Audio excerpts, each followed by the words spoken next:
So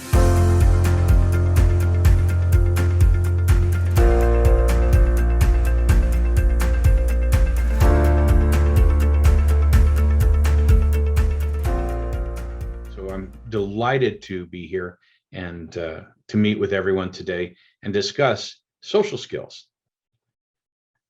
Now, since it's been so long since I've done these formats, please bear with me as we try to get everything ironed out here. You know, when we first meet problems facing us with ADHD, typically it's a note home from school, or it is probably a conflict at work.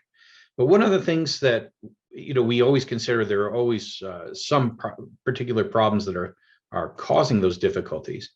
But what we tend to overlook is the fact that social skills, or a deficit in our ability to use social skills, is a problem, right?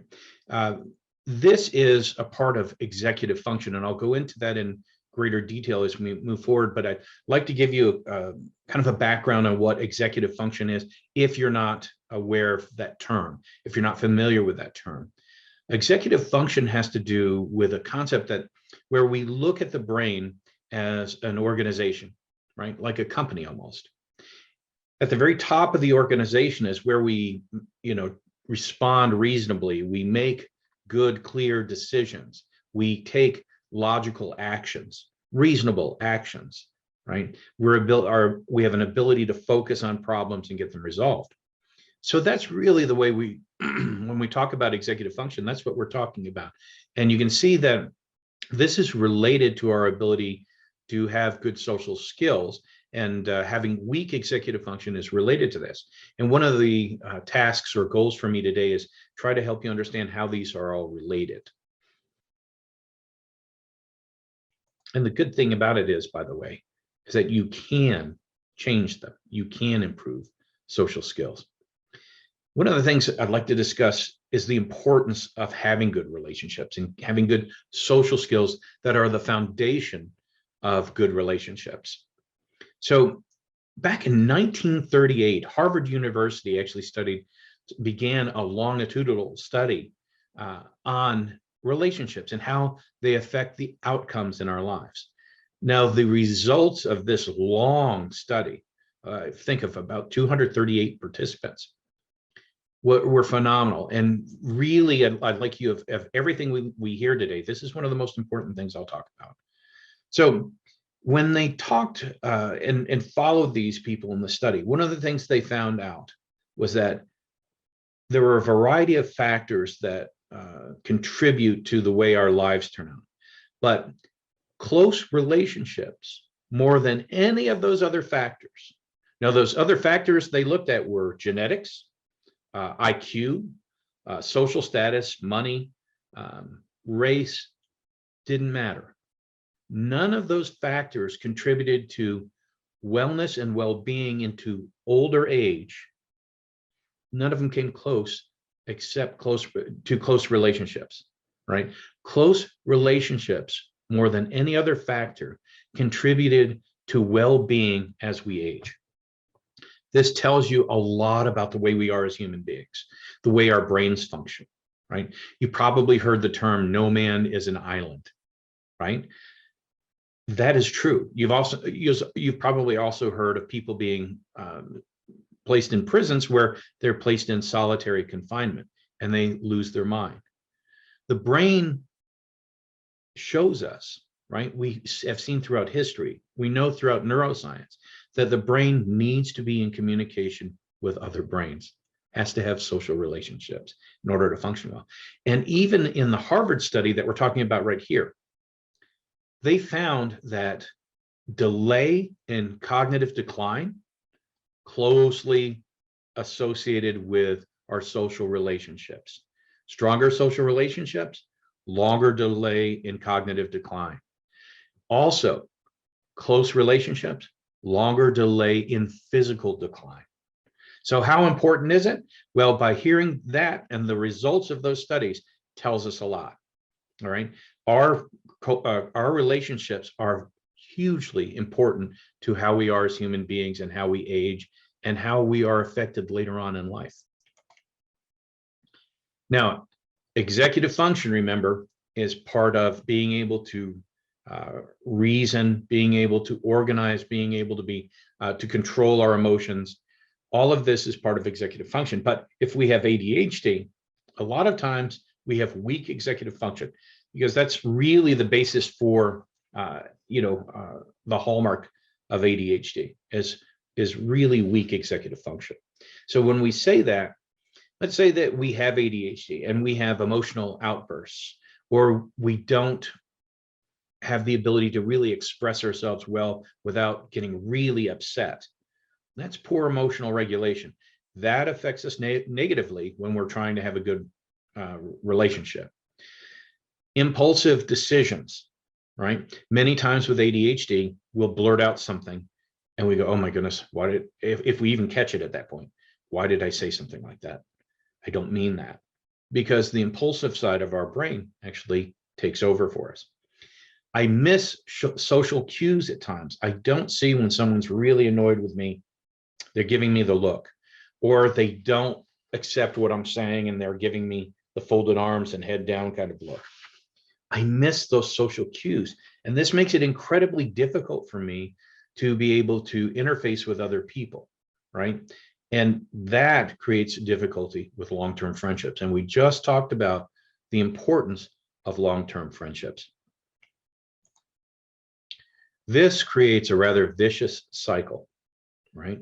If I'm not good at social connections, then they cause me stress and anxiety. How many people here, if you're ADHD, I'd like to see you raise your hand. If you have stress when it comes to going to a party, having to gather around a bunch of different people, does that cause you stress and anxiety? Okay, they're coming in. Yeah, wow. Okay, so that creates difficulty in being able to manage ourselves in our social situations. So that goes back to the beginning. I have a lack of it. I'm stressed when I go into it. It makes it difficult for me to have good social relationships. And then all of this just repeats. It's a never-ending cycle. And there are a lot of people here who actually have said, yeah, that's me. And that makes good sense. The good thing about it is we can change this, right? We've been doing it in Play Attention for nearly 30 years. So I'll explain a little bit more about that as we move forward. Now, how many people here have a significant other who has ADHD? Raise your hand if you have a significant other that has ADHD. Okay. All right. That's a lot of us. How many people here themselves have ADHD? Raise your hand for that one. Wow. Okay. So we're either in one group or the other. Now, out of all of you who are either ADHD or have a partner who's ADHD, how many of you find it stressful in your relationship? That's nearly the same amount both ways. Wow. Okay. That's incredible. And this is, you find this is true because, you know, some of the deficits we have when we have social skill deficits can be things, and I'll go through these in more detail, but they can be things that make your partner think that you don't care, that you're not engaged, that you're not listening. And I'll go through these in more detail as we move forward, but they can cause some real conflicts as you try to have a solid relationship. Remember, again, the good thing about all of this is that we actually have been working on this for nearly 30 years and have changed the lives of people immensely in how we do this. So 5 types of social skills deficits and how your ADHD actually affects them, right? Number 1 is communication skills, verbal and nonverbal skills. All right. Now, let's talk about these just in a general sense. Communication skills. About 90% of all communication is nonverbal, right? In other words, how do I understand when someone gives me that look of disapproval? or if they even go like this and I don't pay enough attention to it to do it, right? Another type of nonverbal skill is eye contact. What if you're talking to me and I'm all the time just doing this? And people, if I'm ADHD, I understand I can do that and hear you, but for the other person, you not making eye contact makes them feel that you're not engaged, especially if it's your significant other and they're talking to you about something that's emotionally powerful to them, and you're responding by doing this. They think you're not engaged, right? And sometimes because our attention is diffused, attention deficit is a misnomer, right? We don't have a lack of attention. We've got plenty of attention if I'm ADHD. The problem is that I don't have an easy time focusing it on something unless it's incredibly stimulating. And talking to my spouse about having a problem, a social problem, or I'm not hearing her is really stressful for me. So then I get even worse and I start looking around. I'll start to fidget. I may start walking around. I may just, move my body a lot. These are communication skills, verbal and nonverbal, right? And if they're giving me instruction and I can't take their verbal commands, that's also problematic. Many people here who have an ADHD child or client may say, I need you to go to your bedroom, put your pajamas on, brush your teeth, get ready for bed, right? And you go up an hour later, they made it to the bedroom, right? You said, go to your bedroom. They got that. The rest of it, not processed. Is that making sense? They don't have that communication skill. That's auditory processing. The second one is empathy and rapport. So if I have executive function deficits, right, which is the hallmark of ADHD, I find it difficult to understand the pain of another person. I see that they're in pain, but the understanding does not go very far. And I don't have a way to express myself back to them to let them know that I actually do understand that. So that's also a very, very difficult topic for me as far as being able to communicate and understand another person. Empathy is very difficult as well. Interpersonal skills, right? The ability for me to share, to join activities, ask permission, wait turns. I don't have those generally. If I have ADHD, it's very hard. I'll give you a great example. I had, when I was an educator, I worked as a computer science technician. I would repair the school's computers and such. And I had a great principal, perhaps one of the best I ever met. Big heart, loved the kids. Absolutely, no matter how awful a kid was behaving, he managed to turn them around. And it was just because of his method. But he was ADHD as could be. So we would have a huge meeting and a bowl of candy would be passed around this large table of folks. But when it hit the principal, it didn't go any further, right?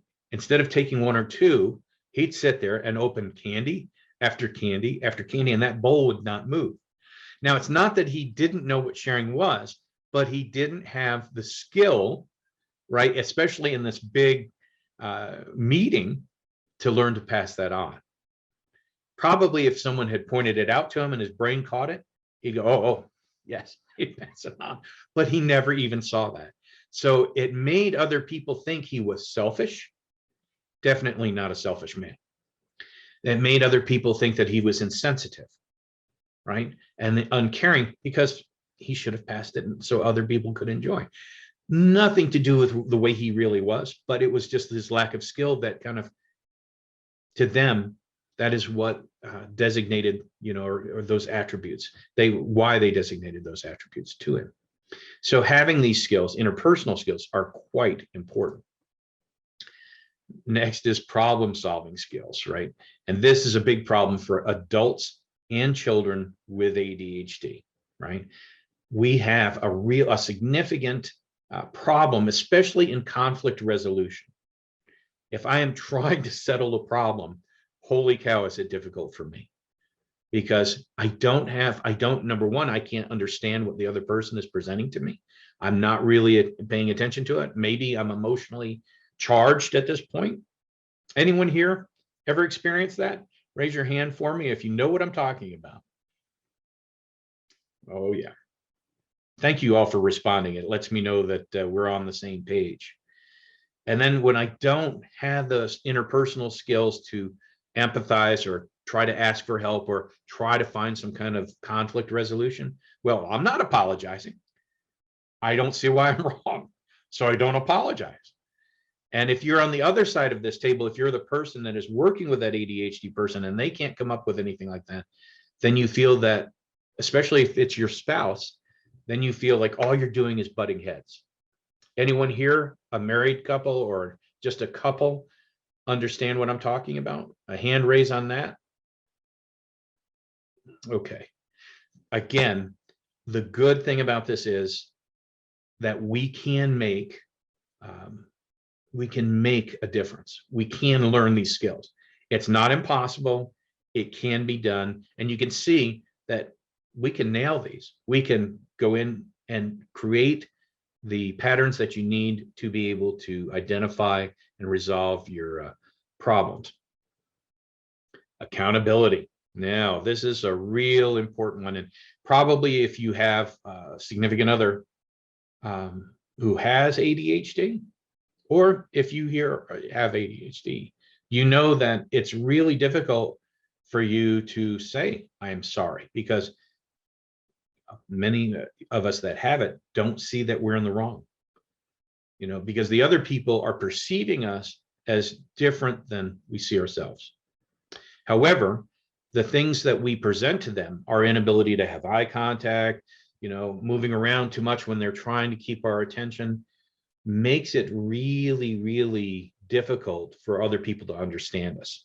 So we really have to come up with some skills that help us to be understood, right? One of the other important things here is that if I'm in public, right? If I am in, how can we say it? If I am in a party situation, or if I'm in the office and I am getting criticized in front of my peers, it absolutely cuts me to shreds, right? Especially if I have ADHD. A lot of us can just shake it off. We keep going. But if I have ADHD and I don't have good emotional regulation, then it can be a real problem. Anyone here identify with that one? That getting criticized in public is just like a knife through the heart, a dagger through the heart. And that is something we have to work on so that, we're understood and that we can take accountability for ourselves. We can take the criticism and it improves us rather than cuts us to shred. I hope this is making sense as we move forward. And at any time, by the way, if you have questions for me, I'll answer them at the end. So if you have a question, you can go ahead and put it in chat and I'll do my best to answer you at the end of the presentation. All right, we're going to talk about 5 constructive tips for how to improve social skills. All right. 1 is to strengthen executive function. All right. And you can see here, we have the play attention armband on. This is one of the things that I created nearly 30 years ago when we started Play Attention, is how to increase. And I actually developed this. I was fusing neurotechnology with cognitive skill training to improve executive function. And I actually created the genre of neurocognitive training. This is way back. The concept I developed in the mid 80s actually came out in 1994 after working 3 jobs, 6 days a week to get enough money to produce Play Attention. That is the background to all of this. So we were the pioneers in creating neurocognitive training to strengthen executive function. So Play Attention is a fantastic tool to do that. So one of the first things that we have to do is to increase executive function. And Play Attention, being a great tool, provides a series of skill sets that we learn. And if you can see here, we've got everything from attention stamina to all the way down here. We even have a social skills module so that we can particularly work on social skills, but all of the other active applications in here, these skill games, are things that help me in other areas of executive function. So this is very important that you understand that there are ways to practice it with play attention as a phenomenal tool.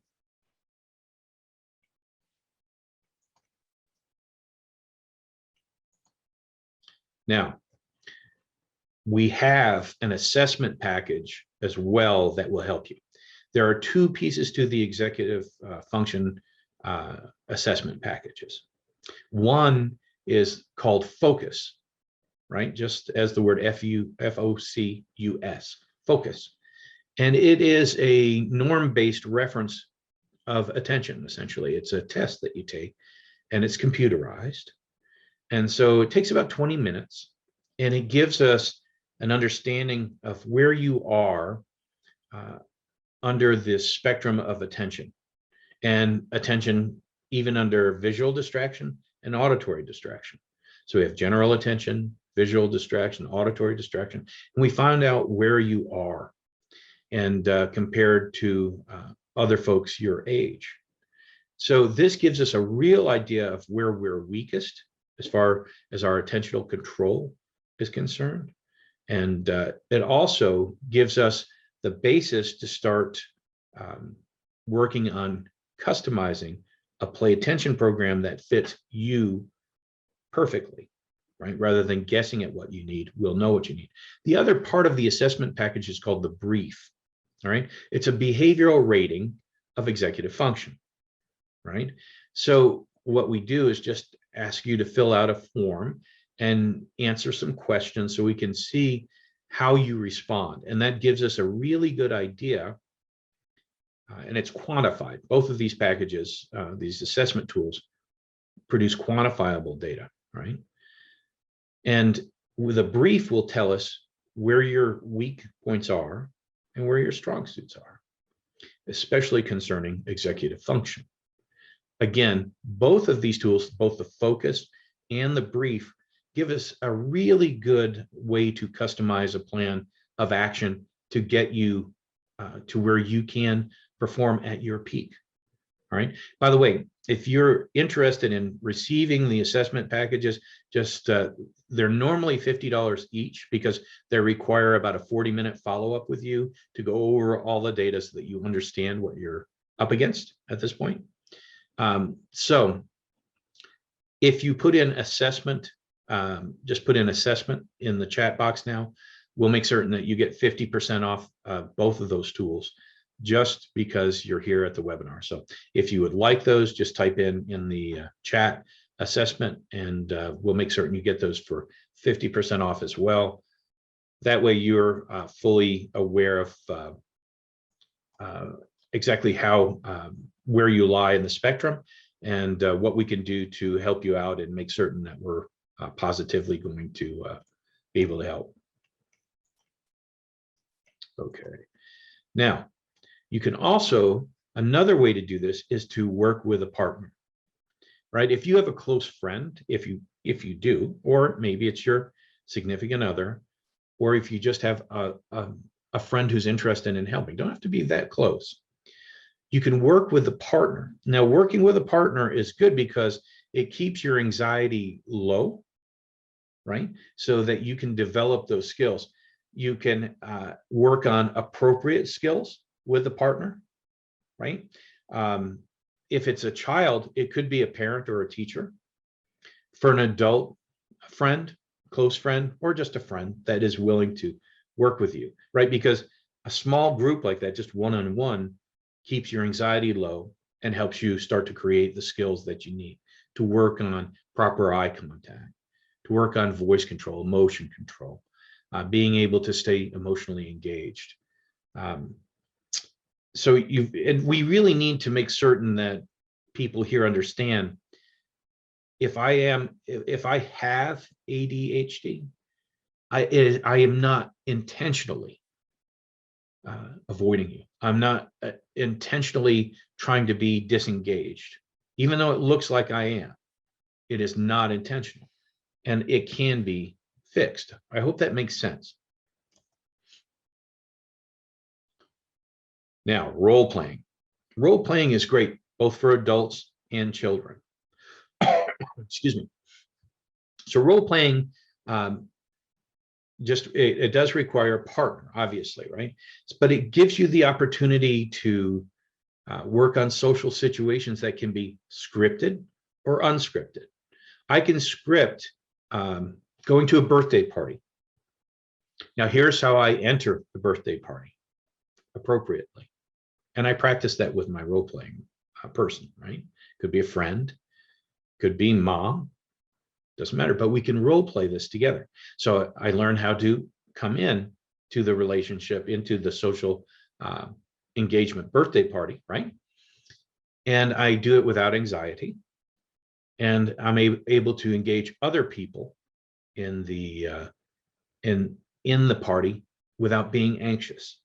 I'm able to say thank you and please, and learn when it's appropriate and when it's appropriate to share, right? And how to appropriately respond if they say, hey, I love the birthday present you brought me, right?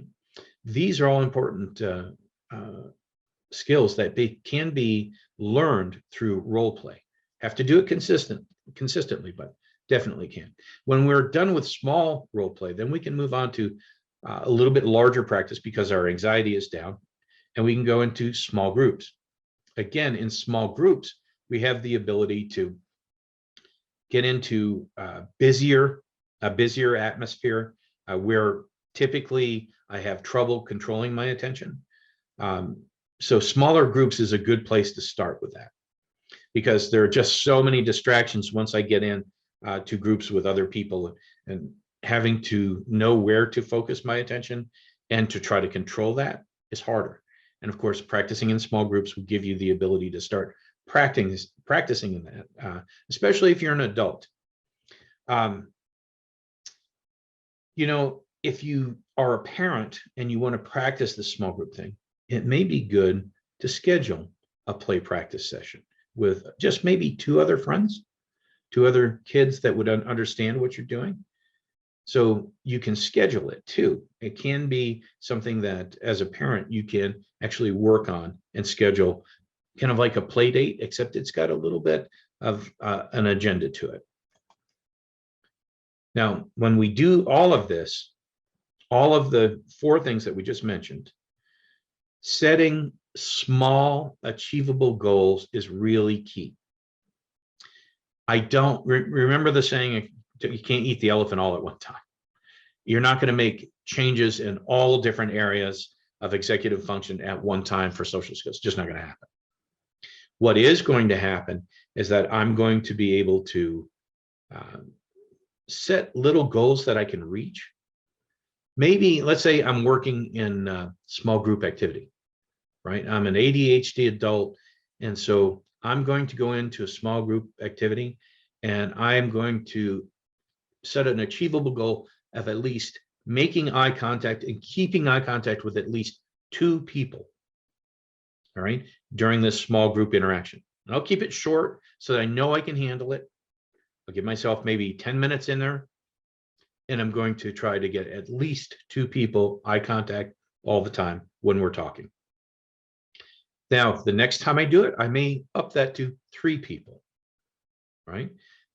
The next time I'm in it, may up it to 4, but I can set my pace because I'm learning a skill. I'm learning how to stay engaged and making the eye contact. Then once I've mastered this, I move on to another skill, right? Maybe it's that I'm listening to my significant other and I'm staying emotionally engaged, eye contact, but mentally I am in the game. I am empathetic, and I'm understanding, and I'm listening. And that's super important, right? To be able to do that. Don't try to do it for 10 minutes at a time initially. Say 2 minutes of the time to start. Then we'll gradually expand that time. Remember, you're not going to eat the elephant all at once. Small, achievable goals reward me for doing something I know that I should be doing. And then when I can achieve them, I build up to larger goals. We do this in play attention. We call it sheer genius. It sets small, achievable goals in everything. It's actually a little artificial intelligence that's built into the program. but you can do this on your own outside of that if you're practicing in a small group. And this is really good for us every day. If I want to improve myself as a human being, I don't make these huge goals. You know, we all make them at the beginning of the year, New Year's, we make these huge goals.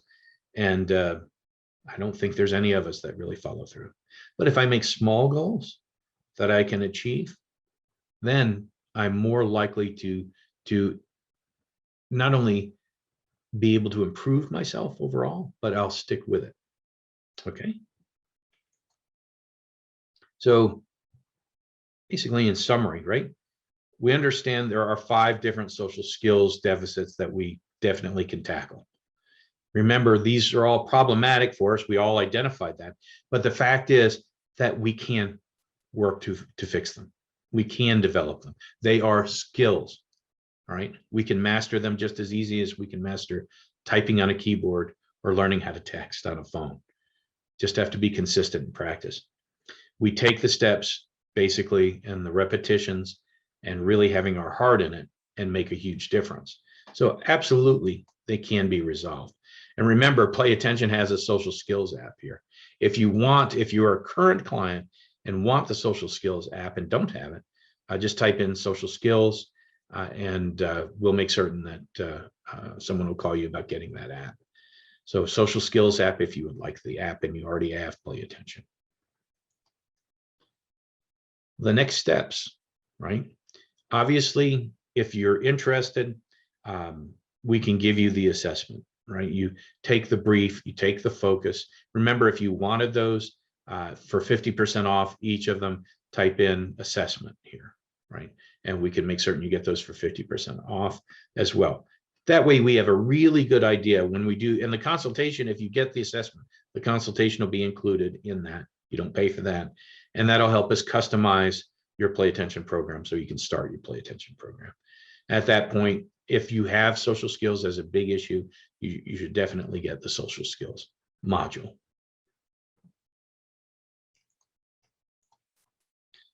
All right, I think that is almost it. Let me check and see if I have any other slides here. No, that is it. So is there anything, any questions? Are there any questions? Let me see if there are questions in chat that I have not resolved here. And okay.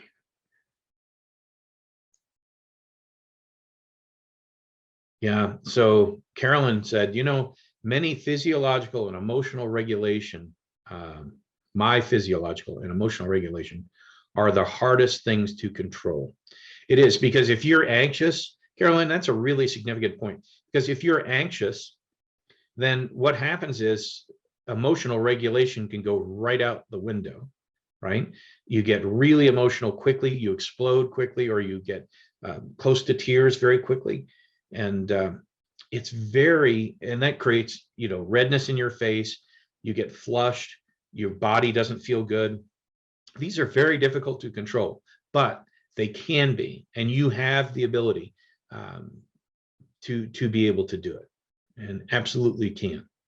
That's the good thing about this, is that we do have the ability now, especially using neurotech, to train our brains to do it, right? Marcia says, this is 100% my family, best explanation of ADHD. Thank you, Marcia, that's very kind. We've been at it a long time, and I really appreciate hearing that. We just got, Carolyn said that we just got our hardware, and I'm excited to start the program. Carolyn, if you are consistent with your practice, you're going to get good results historically. That's why we've been here for 30 years, because we have been doing this the right way for a long, long period of time. We've made a lot of change for many, many, many, many people globally at this point, which we never really anticipated initially, but now Play Attention is in 10 different languages. So I have a question here that says, how do you feel? And this question is from Andy. Andy says, how do you feel about people saying, I am ADHD versus person first, I have ADHD? Yeah, I really am not a fan of saying I am ADHD. Right? If you had the flu, right? I am not the flu. I, I, I, I have the flu, but I am not the flu. I hope that makes something that much more clear. Um, I have ADHD is probably the best way to say it, because a lot of people take it to heart when they say, I am ADHD. Because if you say that, you throw up your hands and you go, what am I going to do? I am ADHD. It's me. Realize me for who I am. Well, yeah, we realize you for who you are. But, if I am in a relationship, we have to find someone that can bear with me, someone who can understand me and who I can understand back, because that's a relationship. A relationship, we have to realize, is not one-sided. And by saying I am ADHD, then I am pretty much throwing my hands up and saying there's nothing I can do, right? But it's not true. Again, if I have a cold, I'm not a cold. I have a cold. I hope that makes sense. Good question. I like that. Thank you so much. Really good questions so far. Thank you for putting them in. How are ADHD social skills problems different than high functioning autism? There are, everything nowadays is lumped into one massive spectrum. Where one ends and the other one begins, you can't tell. They're all so closely intertwined that it's so difficult to tell. But you know what? Doesn't make any difference when you're talking about what we're saying. Doesn't matter if it's autism or ADHD. It still can be. It can be repaired. To a great extent, you can make significant change throughout your life. The brain is incredibly plastic, and I'm not talking about the hard plastic in my laptop. Plastic in this sense means malleable, moldable, shapeable like clay. The brain is incredibly plastic. You should see the things we have done with people who have had traumatic brain injury, people who have early onset Alzheimer's and dementia. The results have been fantastic. And it's all because we know that if we give them the right tools, they can make significant change. That's what we're all about. That's what we're doing. Really good. Wow, what a great group. What significant questions. Does this apply to people? Shyla, I hope I'm pronouncing that right. Shyla, correct me if I'm wrong. Does this apply to people with ASD as well as do they need a different approach? Some SD traits seem to overlap with ADHD. This is really what I was just talking about. So the question is really similar to the previous question. They overlap, right? Where one ends, the other begins, you can't tell. But we are working on the same thing. We're working to rewire. And the possibility to do that absolutely is now at our fingertips. We can do that. More questions in here. Let's see what we've got. This is my family, Rosales family. Yeah. How can we get a school district to use your resources? We are in, oh gosh, well over 800 or 900 different school districts throughout the United States, and even more outside the United States. So the best way to do it is to get people there who at the school district who are interested. And then we will do a webinar for them specifically and say, here's how we'll help your students. And if they're interested, they may even, if the school district is not well off, we've seen them throw spaghetti suppers, car washes, and everything else to get them to be able to purchase the program. But get in touch with us, and we'll help you go through the process to get them in on it, because it's already used by many, many, many school districts. How can I communicate better with my 10-year-old son who seems to be butting heads with me about schoolwork? Yeah, this is, again, one of those areas where you have to figure out exactly where the rub is for him, especially about school issues. And one of the things I would suggest you do is call in for a free consultation and talk to one of our experts so they can actually get your details. Linda, this would be really good so that they can understand what your child is made of, how he feels, what sets him off, those kinds of things. And they can give you the answers you need.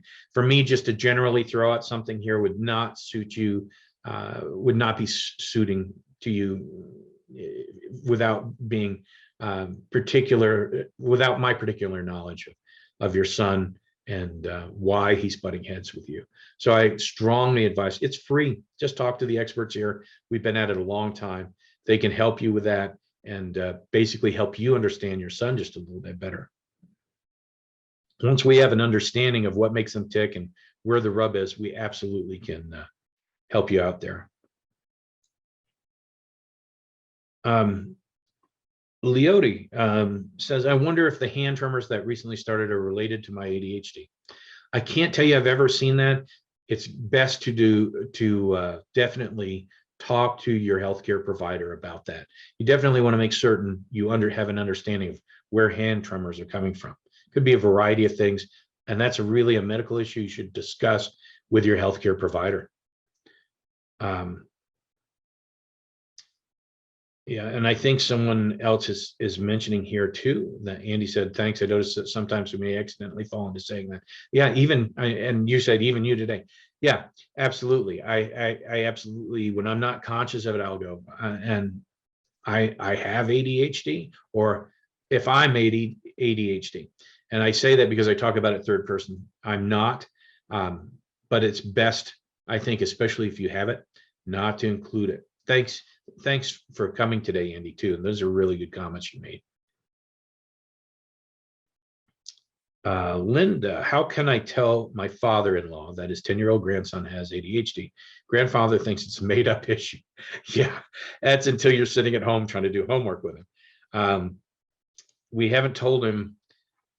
Yeah, years ago, 22, 23 years ago, when I was first starting, I was down in Texas. Now, believe it or not, Texas is one of the most progressive school systems I've ever encountered. We have sold more play attention systems down in Texas.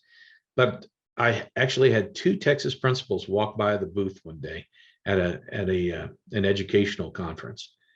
And they stopped and looked in and said, I had an ADHD student last week, took him out in the hall and spanked him, and he was cured. And I was like, no, not really.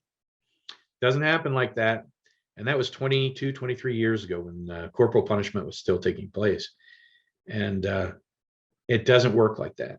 You have to understand what the problem is. And so, Linda, if you want to get in a conference call with one of our consultants, one of our experts, and talk to Grandpa, so that you have an expert on the line that can help Grandpa know what this really is and how difficult it is for you, because he probably doesn't understand how much burden you're suffering right now and how tough it is for you. So I think it would be really good if we just all shared in that burden. We had to talk with Grandfather all together so that he understands the science, the facts, and that it's not made up. And it's until when COVID hit, we had a lot of couples, one of whom was home, pre-COVID, and they were doing homework with their child or children, right? And when it came to the ADHD child, doing homework was a nightmare. And then the other spouse would come home and go, you just don't have good parenting skills. You don't get it. You're not a good disciplinarian. You just don't, you're not disciplining right. And then COVID hit. So now the other spouse is home and they're trying homework. And all of a sudden, holy cow, this is real. We have a real problem. Isn't that amazing? You're not in the middle of it. You say it's non-existent. Maybe leaving him at Grandpa's house for a couple of weeks, if they could do it peacefully, would convince him that there is a real problem there. But yeah. All right. So had a couple of questions on how much the program is. The program, we've got an international audience, so it's different from wherever you are in the world. And if you call and talk with the consultants, since we have everyone here from around the globe, please just talk to the consultant to find out how much it is for you and what your needs are. And how should I approach school teachers, Linda said, and counselor about having a 504 plan? You definitely have the right legal right to go in and ask for a 504. So you just contact the teacher. And if the teacher is not responsive, then you go to the principal and say, I need a 504 plan if your child has been diagnosed, because then you're allowed all of the benefits subject to that diagnosis. So they should be able to work with you to do it. Look up as much as you can about how to make an individualized education plan, an IEP, so that you know that they're going to have to implement certain things. Don't have a general one, have a specific plan. And again, if you talk to our folks, they can talk to you about how to do that. All right, Cynthia said, our clinic uses Play Attention with high rates of success. Absolutely, thank you so much. And do medications support social skills training? You know, medication gives you the ability to mask certain symptoms. All right, especially when it comes to trying to direct attention to boring things. But does it really help social skills? Does it produce social skills? Typically not. All right. So you've got a Band-Aid, but you're not really teaching them anything. In order for them to have social skills, they have to learn them, right? You can't take medication and become a better swimmer. To become a better swimmer, you have to get in the water and paddle, right? And learn how to kick your feet and swim. All right. Joanne says, great topic. Hey, Joanne, it's good to see you here.